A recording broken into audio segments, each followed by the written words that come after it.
Hi guys. Um, Somebody asked me if I'd do a short video on guide spacings. Um, we provide guide spacing charts and all the kits that we sell, but we don't necessarily do that for the blanks. There are a couple of websites that will really help you out, but generally speaking, if I had a 9-foot rod, I would put 9 guides on it. Sage would actually put 10 guides on it, which means an extra guide on the tip, and I personally don't think that's right, but it's not going to make that much difference. The first site that will help you is Sage themselves. If you look at their get onto their website and scroll right down to the bottom, you'll see right down there there's a little link, rod building, and if you go into it asks you what the rod family is you want. I'm going to choose a cell 4-piece. I'm not sure whether that's correct pronunciation. Choose the rod model. I'm going to go for a 9-foot 4 weight. It looks like number of pieces 4, line weight 4, rod length 9. And there you are, those are the guide sizes, the guide spacings in Imperial, which for those of you who went metric inch by inch as I did, will be unfamiliar territory, talking about 66 15/16ths, but every tape measure's got inches on and centimetres now, so that's not a problem.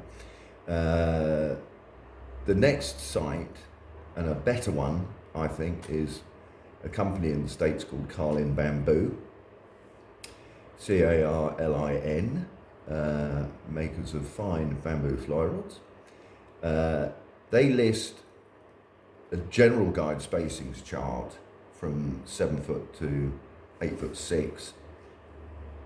But they also have 2 rather nice bits of software for those of us who are building odd lengths, like my 7'9", for example.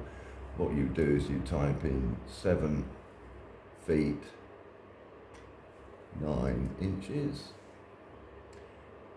and it automatically defaults to 10 guides. Well, let's say for the sake of argument you didn't fancy 10, you only fancied 8. It'll give you the spacings. Again, it's in Imperial. Distance to the first guide, that's the guide nearest the tip top.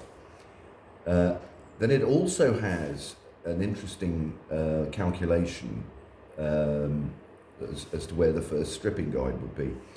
In this instance, it's saying 25 inches, which is probably about right.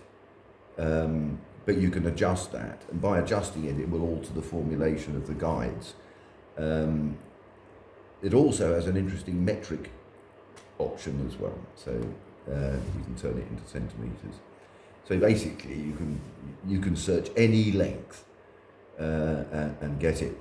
They have another piece of software which is slightly different, which is a guide calculator, which is a piece of software you can download. Which is, if I go back, this one here, Windows-based guide calculator program, which you can install. I've installed it there. If I open it up, the problem with the first one is you can't go longer than, I think it was 12 feet. With this one, you can go up to a 15-foot salmon rod. So you type in 15 feet, 0 inches, number of guides, 12. Well, I'd like one more than that, so I'm going to alter that to 13. First guide, inches from the tip top, 5. Lowermost guide, it's now defaulted to 30, which again is fine. I wonder what would happen if we alter the line rate. And it's a bit tricky. This, you've got to move it forward, backspace it. Let's call it a 12. Let's call it a 10 weight. And it's now showing you on this side, the guide calculations. It also gives you a double foot or a single foot option. Let's see how much they change. Not very much. And it gives you the guide sizes. These tend to be smaller than I would use. But again, that's just personal preference. I mean, if you were building a saltwater 9 foot 12 weight, for example, I would put larger guides on than a 9 foot 4 weight, because I want to allow for knotted running line if you're fishing from a skiff, sliding through the guides and not pulling one of them out or breaking the rod or snapping the tippet. So all of these have their useful applications, and it's very, very simple. And if I'm going for a salmon rod, I use this one. If I'm going for a trout rod, I use the other one.